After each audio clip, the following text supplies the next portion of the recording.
Joining the Informer again is our market guru, Mark Wenzel from the Hopkins Group. Morning, Mark. Hello, Michael. Now, it's been another week of uncertainty with the markets as the RBA has decided to lift interest rates again by another 0.5% to 2.35%, making it the fifth consecutive month of increases and lifting the rate from a lowly 0.1% in such a short space of time. Now, the issue, if I understand it right, is the Reserve Bank that it has is that the rate rises don't seem to be slowing down consumer spending. Yeah, that's right, Michael. So I saw one commentator describe it as a car aquaplaning, and the rubber hasn't hit the road in terms of the interest rate rises. I mean, I don't know if you've been out recently, but you go out into the city, restaurants are full, cafes are full, people are spending money, going on holidays and all those sort of things. So the interest rates so far haven't been slowing consumer spending down.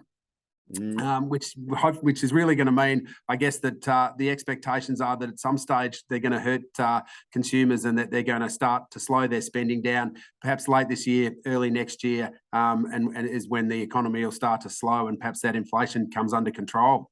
Yeah, well, I've actually seen forecasts that they expect the Reserve Bank to raise rates to 3.5% next year. If this eventuates, how are households going to keep up with those interest rates? Yeah, it's a really interesting run. The 3.5%, we last had 3.5% Reserve Bank cash rate back in 2012. And at that stage, it was a little bit different, though, because the 3.5 was actually 3.5%.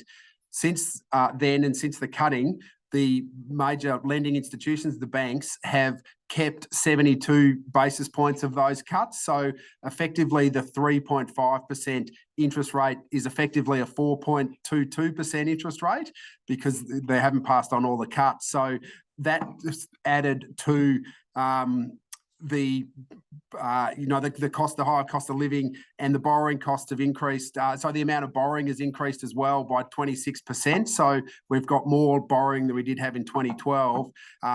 Is really going to mean that the at a 3.5% interest rate, that the interest per income or interest to income ratio is the highest it's ever going to be at about 13.5% of income.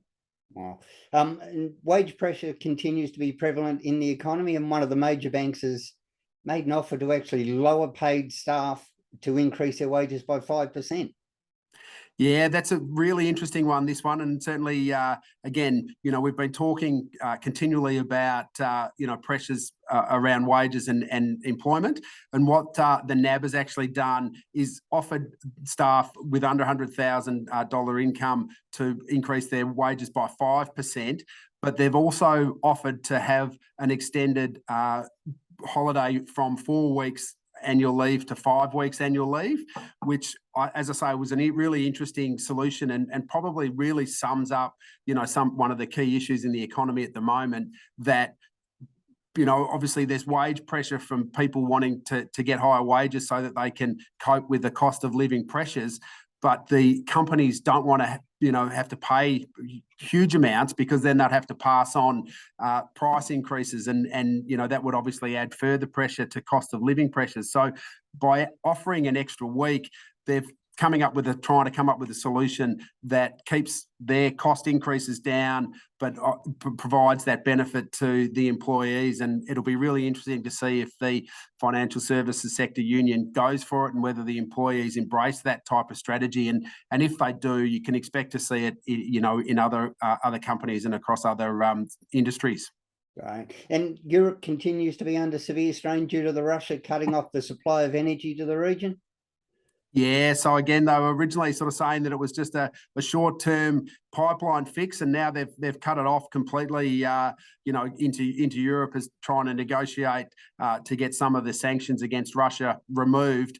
But Europe are pretty headstrong, and they're not going to do that at this stage. But I did read a really interesting piece that a tile manufacturer in Italy, so like a bathroom tile manufacturer in Italy, they're cost of producing the tiles has gone up 1,000%, so 10 times since pre-COVID. So in that 3 or 4 years, because of obviously the energy cost in producing the tiles, and that business has shut down. And what I think is going to continue to see is that pricing pressure is going to continue to flow through, and it's going to flow through to Australia, and the cost of goods, because of the energy crisis in Europe and other parts of the world, is going to continue to increase. And again, flows back into the narrative that we've been talking about of inflation, pricing pressure, wages pressure, and how we're going to deal with that. So it's a continuing theme that I'm sure we're going to talk about regularly. We had the situation just in my neck of the woods in Stawell, where an 80-year family-run business, Stawell Bricks,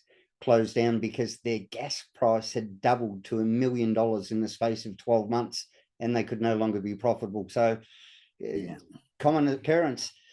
Yeah, it's even happening here. I mean, again, it's amazing, isn't it? So fascinating times, but it'll be interesting to see how it all plays out. All right, Mark Wenzel from the Hopkins Group, thanks so much, and we'll look forward to seeing you next week. Thanks, Michael.